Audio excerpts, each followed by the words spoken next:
Welcome to Penrose Learning, where we make understanding easy. You start by preparing the project and accessing the sound library. Open GarageBand and create a new Live Loops or Tracks project so you can audition patches immediately. Once in, click the Library button at the top left to reveal categories. This is how you browse instrument patches, loops, and Apple loops. Make sure Preferences allows sound library downloads. If not, enable them and sign in with your Apple ID. While you do this, check available disk space so downloads won't fail. Next, you browse, preview, and selectively download packs. In the library, use categories like drums, synths, loops, and producer packs to narrow choices. You can also search by keyword.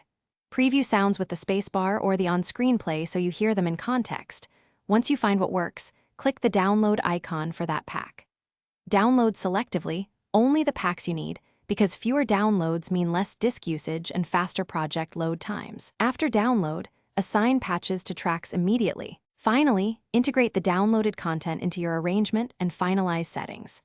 Drag loops directly onto the timeline or replace instrument patches on existing tracks. Layer multiple loops or use region automation to create movement. Save custom patch presets and store them in iCloud or a backup folder to preserve your setup.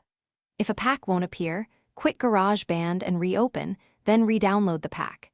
If problems persist, clear the sound library cache in Preferences and retry. That fixes most missing sound issues. Thanks for watching. If this was helpful, leave a like and consider subscribing. See you next time.